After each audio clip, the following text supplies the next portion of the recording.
The galaxy had long whispered of humanity, a small, seemingly insignificant species orbiting a modest yellow star in a quiet arm of the Milky Way, dismissed by the Grand Council of Galactic Civilizations as primitive and unworthy of attention.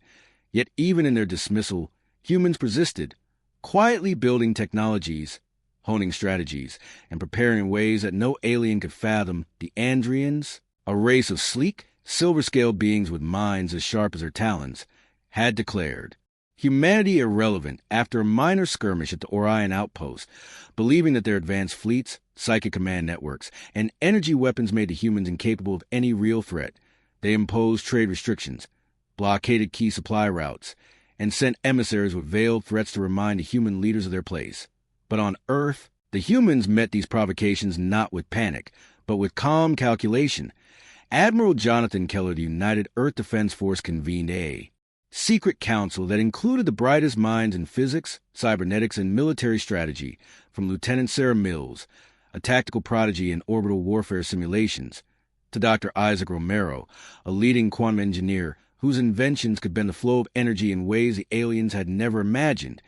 Together they mapped out a plan that leveraged every human advantage, exploiting the alien arrogance that assumed humans could not adapt quickly. Within months, humanity had constructed the Leviathan Project, a fleet of ships engineered to operate in multiple dimensions simultaneously, capable of executing maneuvers that defied conventional physics, while the aliens continued their political infighting and ceremonial displays of dominance. Humans drilled in zero-gravity combat, perfected synchronized fleet tactics, and deployed AI systems that learned and evolved in real time. The first strike came not with a roar but with subtle disruption. Alien communication channels failed. Entire fleets reported phantom signals and sudden malfunctions. The Andrian High Command dismissed these as minor glitches, but when humanity launched a Phantom Sweep, an operation using cloaked vessels to infiltrate the Andrian command hubs and disable their energy grids, panic spread to the alien ranks. The humans had also cultivated alliances with previously neutral species who had suffered under Andrian expansion. These allies provided intelligence, sabotaged supply chains, and created diversions that made the humans' approach seem impossible. The first true engagement occurred at the fringes of the Orion sector, where a standard Andrian battle group expected to crush the human ships instead found themselves outmaneuvered at every turn. Human pilots executed complex orbital maneuvers that no alien simulations had ever predicted, firing plasma arrays while simultaneously launching decoys and electronic countermeasures that left the alien gunners confused and vulnerable. The Andrian psychic commanders attempted to anticipate human tactics, but found their thoughts scrambled by adaptive algorithms that learned from every prediction. Admiral Keller coordinated strikes with precision born from years of studying alien behavior and anticipating every possible counterattack. Entire fleets of Andrian warships were disabled in hours, not days. As humanity pushed further into the Orion sector, the alien leaders convened an emergency, disbelief spreading as reports poured in from multiple fronts. Planets they believed secure were under human occupation, critical supply depots destroyed, and the humans advanced with a ruthless efficiency that seemed almost preternatural. Yet even as they conquered, humans showed a level of restraint that bewildered the Andrians. They targeted military assets and avoided civilian casualties whenever possible, which only fueled the aliens' growing frustration. Over the next several weeks, humanity demonstrated innovations that shattered every assumption the galaxy held. Gravity manipulation fields allowed their ships to move at impossible angles. Quantum cloaking rendered even the largest vessels invisible to all conventional sensors, and their newly developed swarm drones attacked with coordination that mimicked intelligence. When humans finally reached the Andrian home system, what awaited them was the full force of the Overlords' pride, a fleet 3 times larger than anything humanity had faced. Bristling with energy weapons and reinforced hulls, the aliens believed victory was assured, that the humans had reached their limits. Yet as the first human vessels engaged, every expectation failed. Leviathan-class ships split into multiple vectors, firing volleys that disabled enemy shields before disappearing into quantum folds. Humans executed boarding maneuvers with surgical precision, hacking core systems from within while alien crews struggled to comprehend the sudden chaos. In orbit, the Andrian capital's defense grid faltered. Controlled explosions cascaded across their surface. Cities once thought untouchable were rendered uninhabitable in targeted strikes.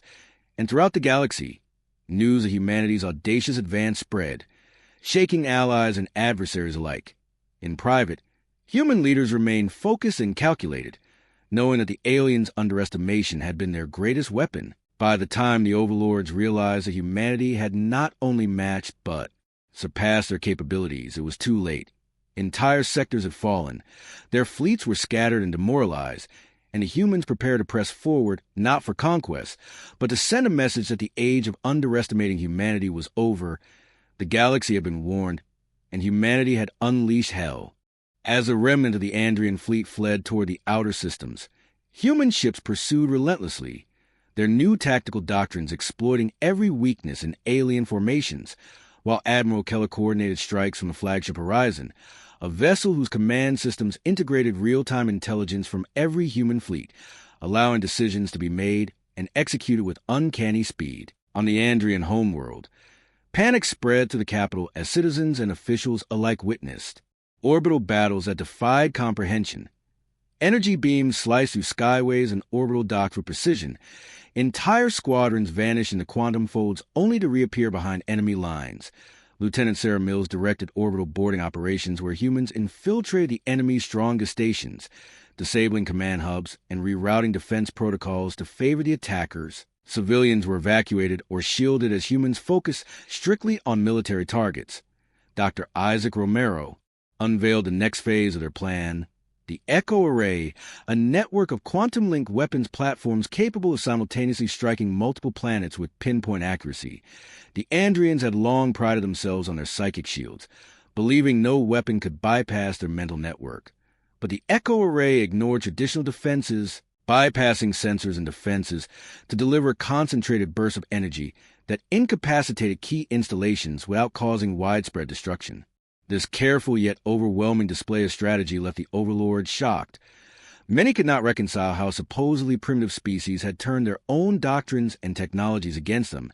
At the same time, humans deployed infiltration teams on multiple occupied worlds, liberating populations that had suffered under Andrian rule for generations. The freed colonies quickly became operational hubs for logistics, repair, and intelligence gathering. The Andrians' overconfidence and reliance on brute force left them vulnerable to guerrilla-style strikes that humans executed with flawless coordination across the galaxy. Previously neutral species observed humanity's methods with awe. Some openly defected, providing additional ships, weapons, and intelligence. The humans' approach combined overwhelming technology with moral clarity, making alliances easier to form and resistance more sustainable. In the midst of this, Admiral Keller convened another strategic council aboard, Horizon, analyzing reports from across multiple sectors. Every countermeasure the Andrians attempted was anticipated and countered. Their attempts to regroup or negotiate were met with controlled displays of force that demonstrated both capability and restraint. Every engagement was a lesson in human adaptability. As weeks turned into months, the Andrians attempted to develop new weapons to counter humanity, but every innovation was preempted by human engineers who had already devised countermeasures. Drones capable of predictive combat neutralized new fighters before they could reach the front lines, and orbital mines that adjusted to gravitational anomalies rendered even their fastest ships vulnerable. Morale among the Andrian military plummeted as they realized that every tactic they relied upon for centuries was being undone systematically. On one key world, the human assault was so sudden and precise that the planet's entire orbital defense array fell within hours. Civilians watched from protected shelters as enemy ships were disabled mid-flight, and the human soldiers maintained discipline and focus, ensuring that infrastructure essential to daily life remained intact. Across the communications channels, broadcasts from liberated worlds praised human ingenuity and courage, further demoralizing the Overlords, who could not comprehend how a single species had unified to such devastating effect. The Council of Andrian High Command convened in emergency once, again debating whether to surrender, retreat, or fight to the last vessel. But humanity's next maneuver rendered these discussions moot. A coordinated strike from 3 separate human fleets targeted critical command centers across Andrian space simultaneously. The effect was catastrophic. The psychic network collapsed, fleet coordination dissolved, and morale shattered beyond repair. Ships drifted aimlessly in orbit as crews struggled to maintain control. Admiral Keller remained calm, instructing his fleets to consolidate positions, prepare for resistance in pockets, and continue advancing toward the capital. Even as the Overlords launched desperate counterattacks, humans employed feints, traps, and adaptive combat algorithms that nullified these efforts. Lieutenant Mills oversaw boarding operations where human soldiers disabled key reactors and communication nodes, while engineers rerouted energy to support other fronts. Dr. Romero activated the final components of the Echo array, targeting critical planetary installations in a way that was precise enough to neutralize military infrastructure while preserving civilian zones. The aliens could only watch in disbelief as their greatest strongholds were rendered ineffective. The lesson was clear across the galaxy. Humanity had not only survived being underestimated, they had become an unstoppable force. And the Overlords' confidence had been their undoing, as human forces approached the Andrian capital's orbit ships. Flanking from multiple vectors, the magnitude of the humans' advance became undeniable. They had taken entire systems with precision and speed that no alien strategist could match. Civilians who once lived under fear now cheered as human banners rose above liberated worlds. The tactical brilliance, technological superiority, and unwavering resolve of humanity left the Overlords scrambling. With each passing moment, the realization set in that the humans would not stop until the galaxy recognized their dominance, and what had begun as a desperate struggle for survival had transformed into a campaign that redefined the balance of power in the universe. As the horizon of Andrian space filled with human ships prepared for the final assault, the Overlords faced a truth they could no longer deny. The species they had mocked, the species they had dismissed, was now the arbiter of galactic destiny. The Andrian capital was a marvel of alien architecture, massive crystalline towers reaching skyward, orbiting platforms bristling with defensive weapons, psychic amplifiers humming with energy designed to anticipate and crush any assault. Yet as humanity's fleets arrived in the outer orbit, every assumption the Overlords had made about defense and superiority began to crumble. Admiral Keller issued commands with near-telepathic precision across the quantum-link network, ships maneuvering in patterns the aliens had never conceived, creating overlapping fields of fire while remaining undetectable to conventional sensors. Lieutenant Sarah Mills directed specialized assault teams that boarded enemy vessels in synchronized strikes, neutralizing command crews while leaving the ship structurally intact to be repurposed. Dr. Isaac Romero's innovations on the Leviathan fleet proved decisive as adaptive shielding and energy redistribution allowed human ships to absorb attacks that would have obliterated any conventional vessel. The Andrians unleashed their full psychic command apparatus, attempting to anticipate human tactics, yet the humans had engineered countermeasures that scrambled these signals, creating chaos among enemy fleets. Panic spread from ship to ship as Andrian officers witnessed entire formations collapsing in on themselves. Civilians on the surface looked up as plasma bursts and shield collapses lit the sky, yet human forces maintained focus, targeting strictly military assets and minimizing collateral damage. The first phase of orbital engagement concluded with humanity in control of the outer defense ring. Yet this was only a prelude to the next stage. Infiltration teams deployed across the planet's surface, moving through cities, underground bunkers, and power stations with uncanny speed and coordination. Small squads disabled psychic amplifiers, energy grids, and orbital control nodes in a sequence designed to maximize disruption. Each victory amplified human momentum, further demoralizing the Overlords. As the Central Command realized that traditional methods would no longer succeed, they attempted emergency reinforcements, deploying experimental warships armed with energy cannons capable of tearing through standard Leviathan armor. Yet the humans anticipated this, launching decoy fleets and quantum-displaced drones that intercepted reinforcements before they could engage. Every Andrian maneuver was met with even more precise counter, ships disabled, crews captured, and key infrastructure rendered inoperable. The tide of battle shifted irrevocably. Even the Andrian political elite began to recognize the magnitude of the threat as communication networks were hijacked and intercepted. Reports of human precision and strategic brilliance filled the capital, each message eroding confidence. While human broadcasts celebrated tactical successes and liberation efforts, Lieutenant Mills led a daring operation to secure the central planetary defense hub. Navigating a labyrinth of defenses that had once been deemed impregnable, soldiers bypassed energy barriers, neutralized security drones, and rewrote system protocols to allow human fleet control. Once the hub was secured, orbital weapons that had previously dominated space were redirected against enemy concentrations, devastating the Andrian fleet in the capital's immediate vicinity. Dr. Romero deployed the Echo Array's secondary phase, sending concentrated energy pulses to disable experimental psychic amplifiers, rendering the Overlords' key advantage moot. Panic and confusion spread through command centers. Councils convened and dissolved as orders failed to transmit, and fleets were left leaderless. Civilians were moved to safety while human engineers ensured critical infrastructure remained operational, enabling the population to witness the arrival of liberators rather than conquerors. The Andrians scrambled to mount a last-ditch counteroffensive, sending sleeper fleets from distant sectors. Yet every ship was intercepted, neutralized, or captured with minimal human losses. Admiral Keller coordinated a multi-vector offensive that struck simultaneously from orbit, surface, and suborbital routes, overwhelming enemy resistance before reinforcements could arrive. The capital's defensive perimeter collapsed. Towers previously impervious fell under precision strikes, and energy grids failed one by one. Across the planet, humans demonstrated not only their military superiority but their strategic patience, systematically dismantling the Overlord's advantage while preserving the civilian population. The alien leaders could only watch as the species they considered inferior systematically removed every tool of power they possessed.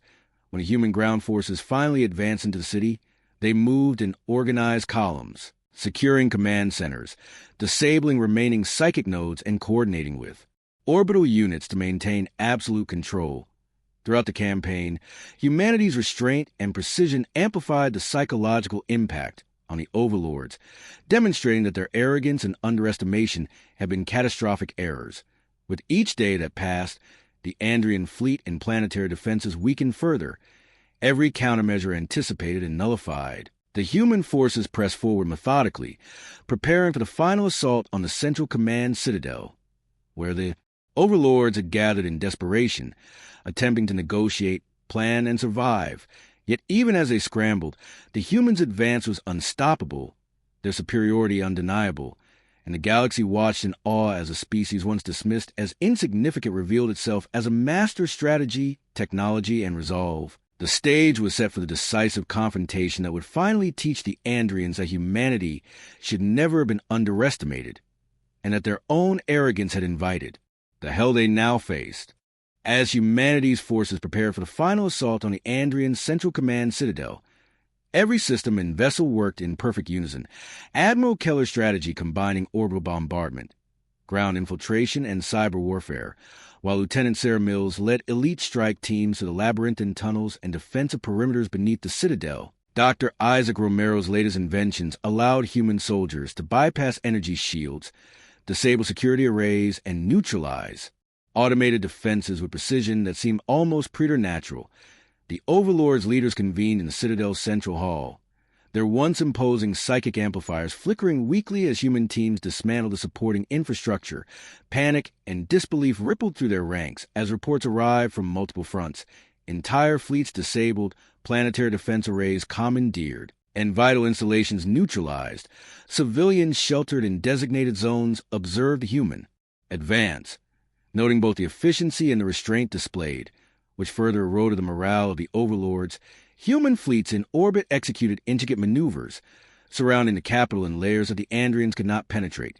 Quantum cloaking allowed vessels to appear suddenly behind enemy lines, striking with concentrated energy pulses that disabled key warships, while decoy fleets drew enemy fire and created confusion. On the ground, Lieutenant Mills' teams moved with surgical precision, securing communication hubs, energy nodes, and control centers, ensuring that human forces maintained unbroken coordination.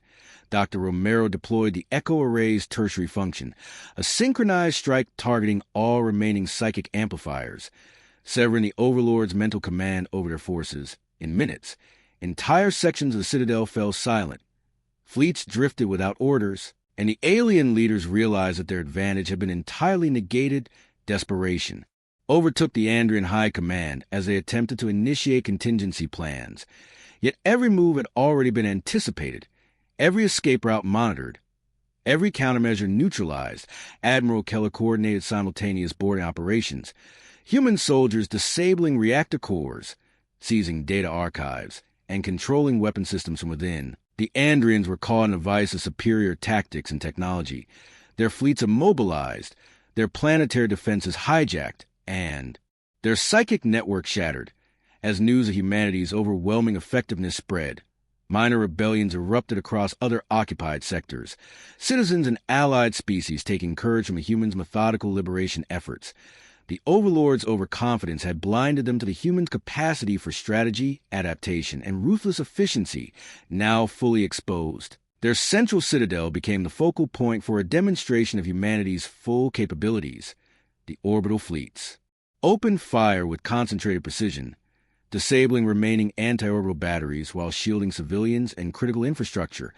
Lieutenant Mills' strike teams penetrated the inner sanctum, securing strategic points and capturing high-ranking officials.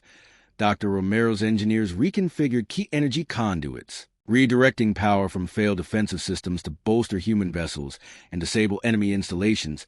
The Overlords' council scrambled to maintain authority, issuing orders that could no longer be enforced, their fleets drifting powerless in orbit, citizens witnessing events unfolding across cityscapes in a combination of awe and fear. Human forces advanced steadily, systematically eliminating resistance while maintaining order.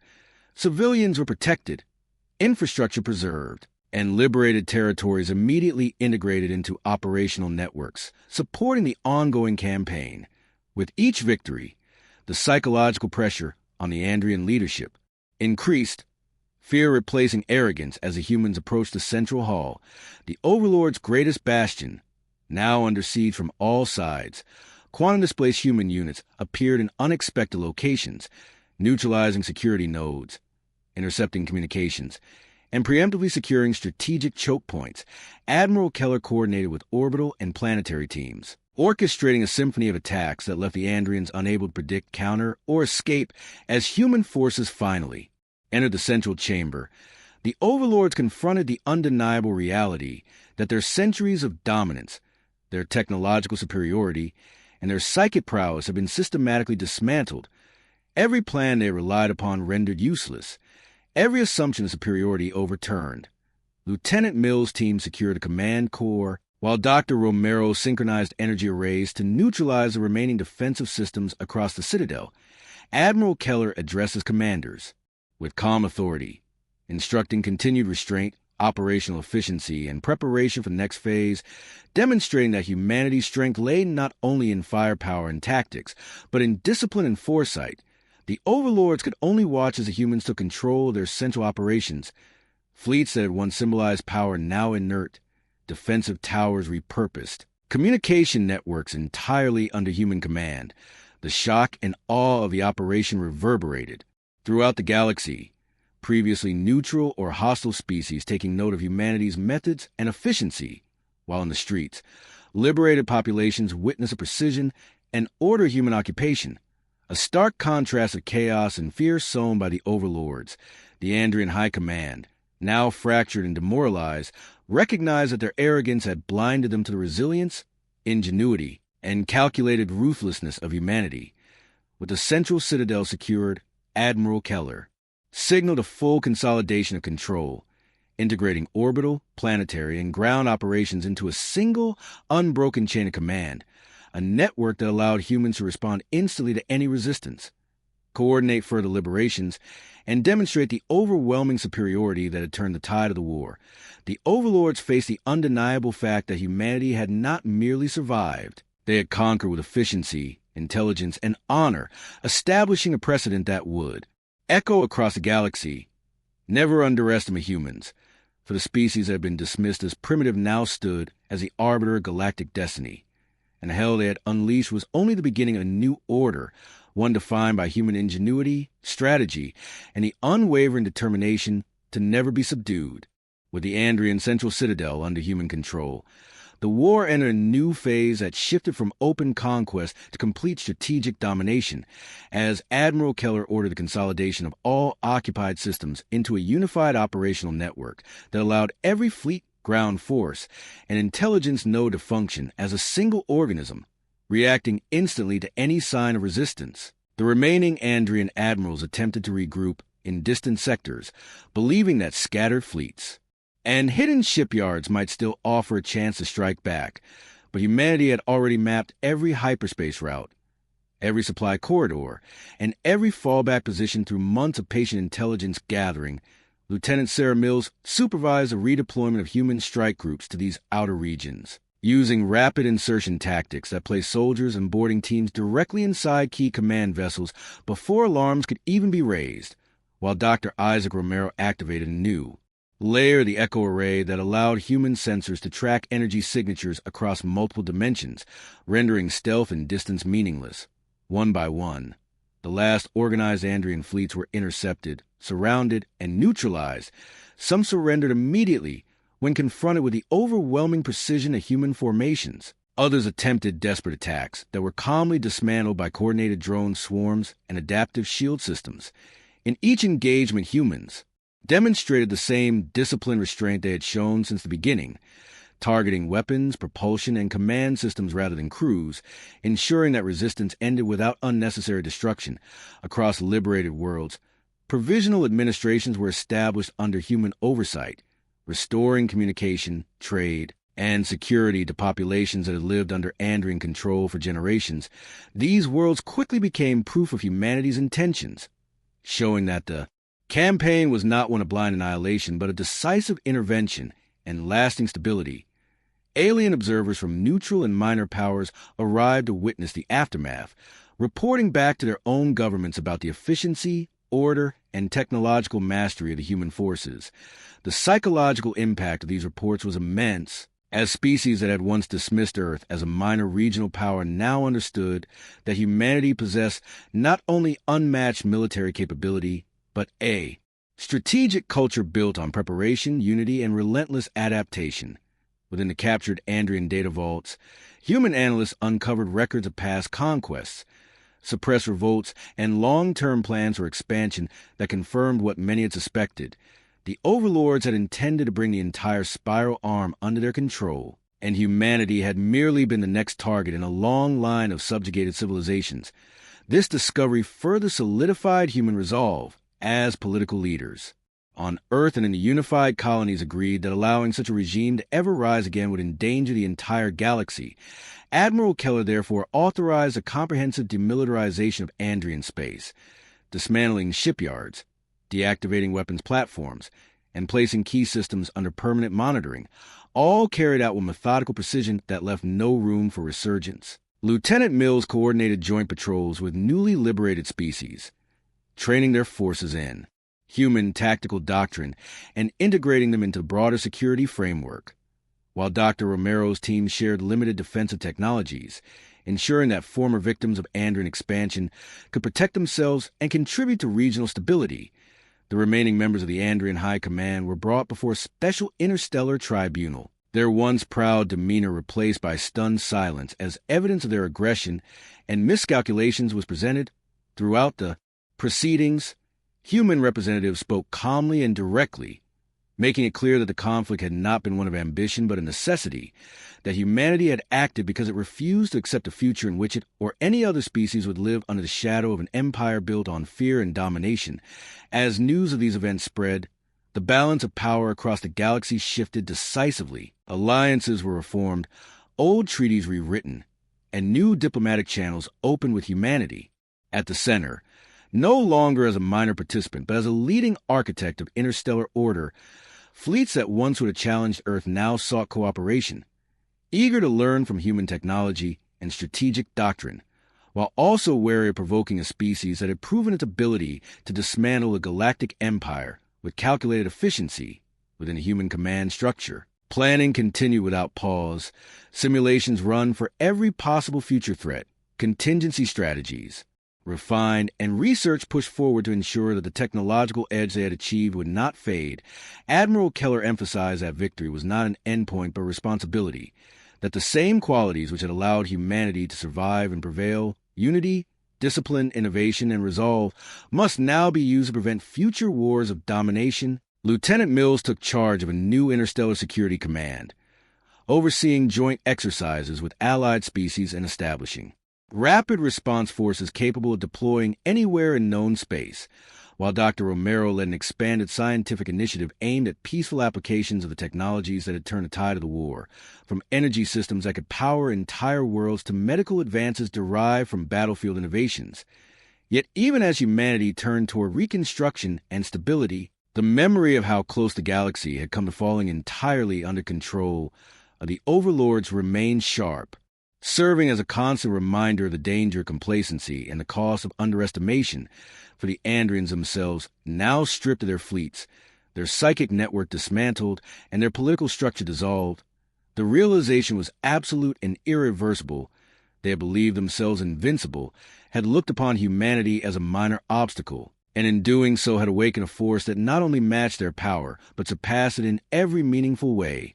The lesson echoed through every captured system and every allied council chamber, a simple truth forged in the crucible of war, that humans, when threatened, do not yield, do not panic, and do not fight blindly.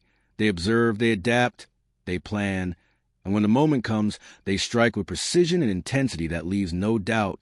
The alien overlords had thought they had already won, but in that moment of arrogance, they had sealed their fate, and humanity, united and resolute, had unleashed hell.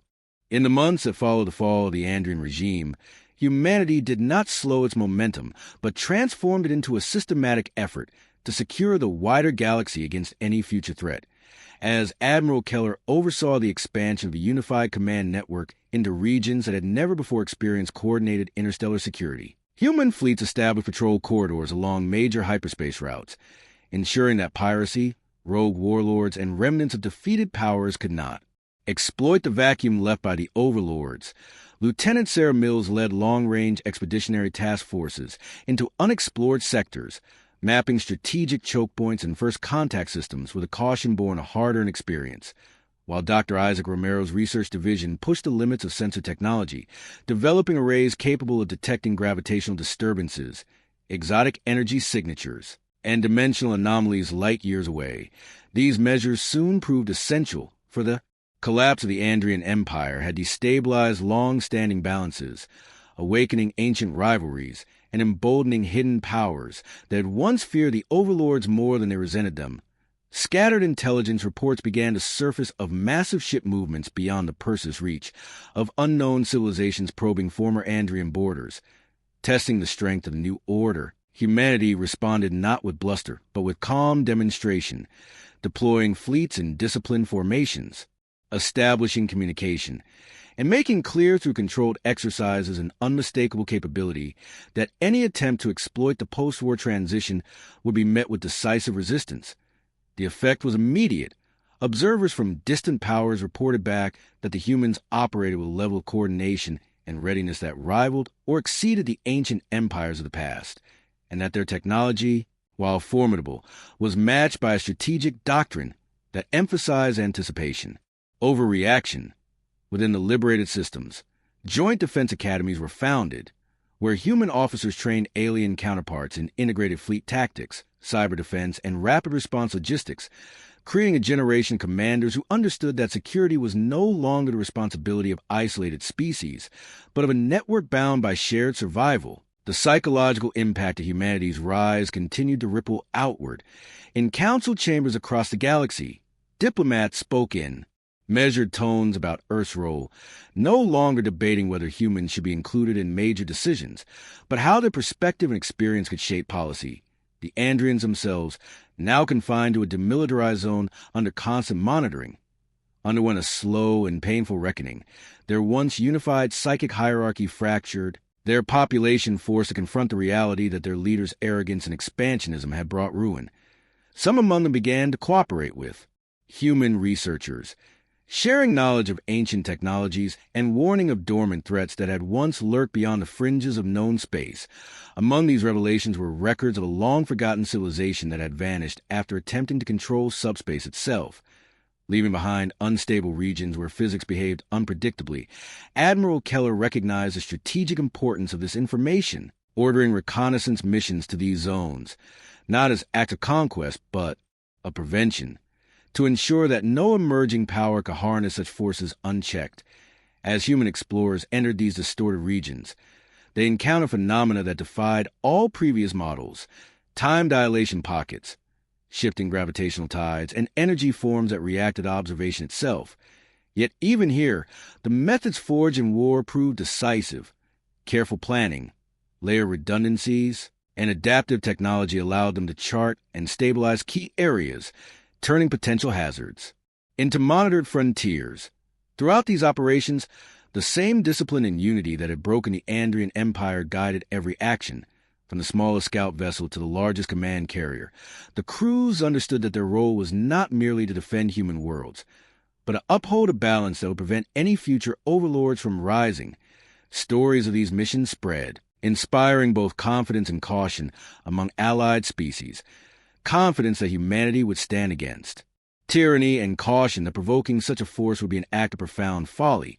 In private councils, Keller, Mills, and Romero reflected on how quickly the galaxy had changed, how a species once dismissed as insignificant had become the cornerstone of interstellar stability, not through destiny or chance, but through preparation, unity, and an unyielding refusal to accept subjugation. They knew that peace would never be permanent, that new threats would emerge as old ones faded. But they also knew that a lesson taught to the Andrian overlords would endure, a lesson written in shattered fleets, dismantled empires, and a reordered galaxy, that humanity, when underestimated, does not merely survive.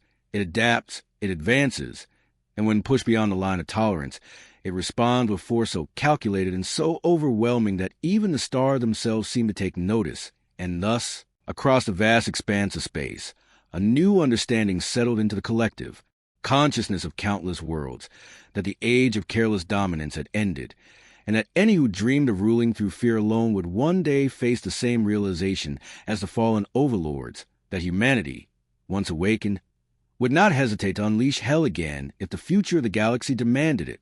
Years after the collapse of the Andrian Empire, the galaxy had begun to settle into a fragile but undeniable stability under the framework humanity had helped construct.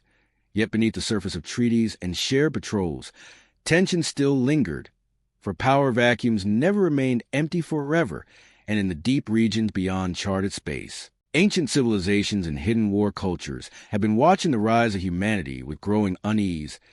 Admiral Keller received intelligence reports indicating coordinated movements among several isolationist species that had once paid tribute to the overlords, now probing the borders of the newly secured sectors, testing response times and searching for weaknesses, rather than responding with immediate force.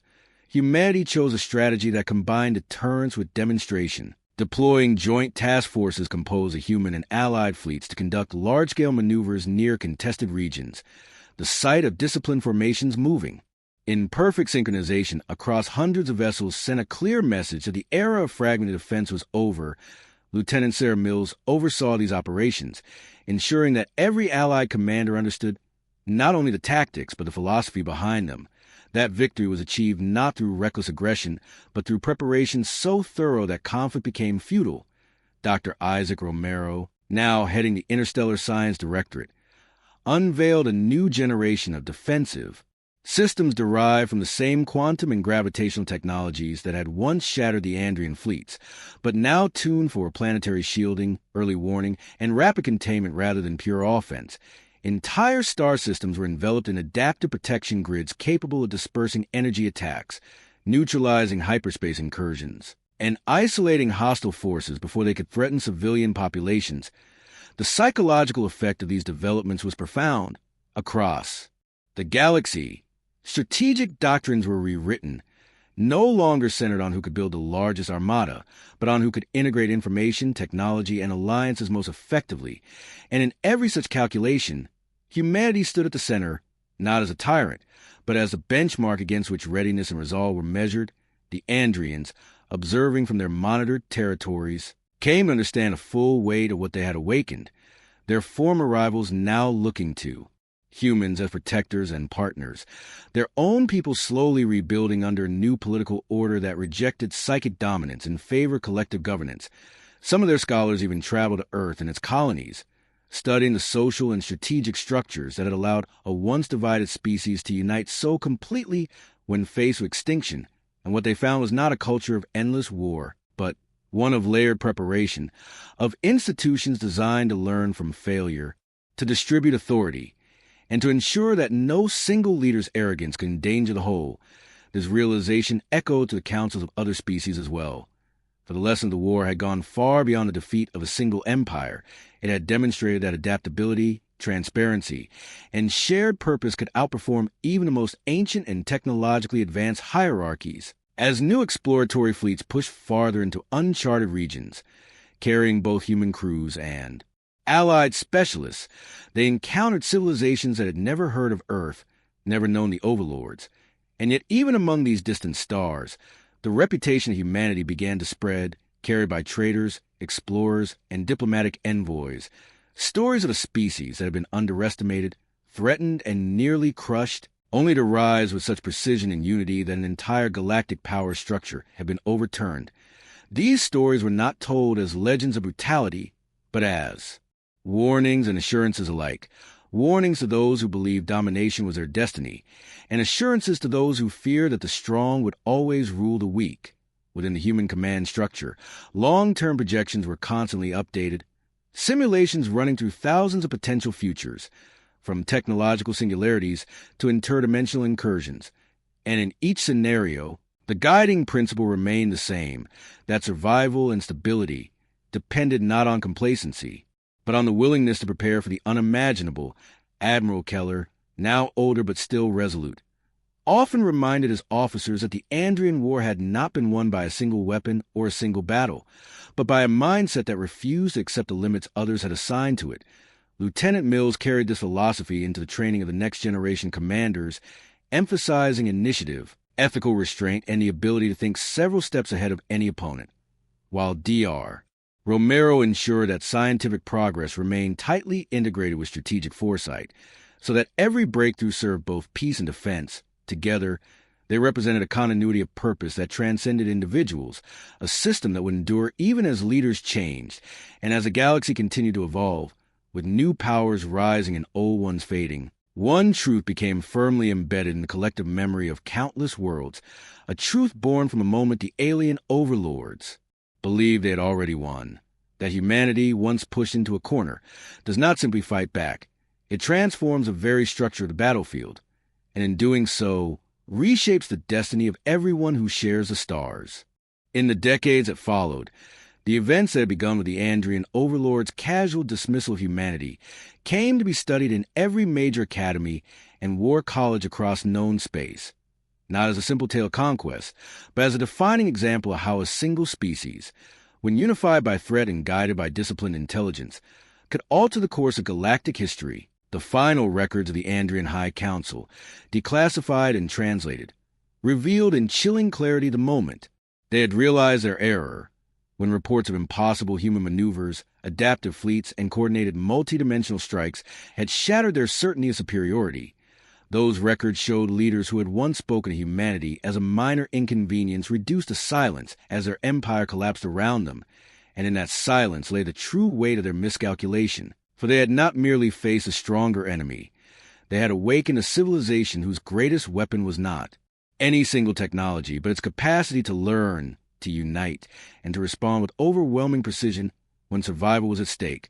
Across the rebuilt Andrian worlds, monuments were raised not to fallen warships, but to the millions who had lived under the illusion of invincibility and paid the price for their leaders' arrogance.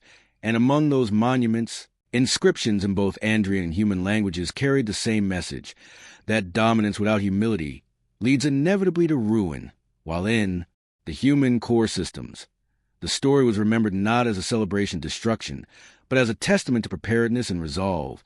Children learned how Earth had once stood on the edge of subjugation, and how careful planning, scientific courage, and collective discipline had turned the tide, how commanders like Keller had refused to be rushed into reckless retaliation, choosing instead to build a response so thorough that when it came, it left no room for doubt, how officers like Mills had shown that leadership in battle meant protecting the innocent as fiercely as defeating the enemy, and how minds like Romero's had proven that innovation, guided by responsibility, could be the difference between extinction and survival, as new generations of explorers and diplomats carried humanity's presence deeper into the galaxy. They did so with quiet confidence, aware that their reputation preceded them, not as conquerors seeking tribute, but as a people who would not tolerate being threatened or dismissed. In countless first contact meetings, alien representatives would reference the fall of the Overlords, sometimes with fear, sometimes with respect, but always with an understanding that the balance of power now included a species that had once been ignored and would never be underestimated again. The great councils that shaped interstellar law and security included humans as central voices, their perspectives shaped by the memory of how quickly peace could be shattered, and how essential unity and foresight were preserving it. And in the far reaches of space, where ancient powers still watched and calculated, the lesson was equally clear, that any who believed humanity to be weak, divided, or unworthy of concern were repeating the same mistake that had doomed the Andrians. For the galaxy now understood a simple truth, forged in the moment when the alien overlords thought they had already won, that humans, when pushed to the brink, do not collapse, they do not surrender, and they do not fight blindly. They observe, they prepare, they adapt, and when the time comes, they unleash a response so precise and so relentless that entire empires can fall. And so the story ended not with the echo of a final explosion or the fall of a last city, but with a shift in understanding that spread from one star system to another, a shared realization that the era of underestimating humanity had ended forever, and that in the vast, uncertain future of the galaxy, one fact would remain constant, that any who sought to dominate, dismiss, or destroy the human species would one day face the same reckoning as the Andrian overlords, and in that moment of reckoning, they too would understand what it truly meant when humanity unleashed hell.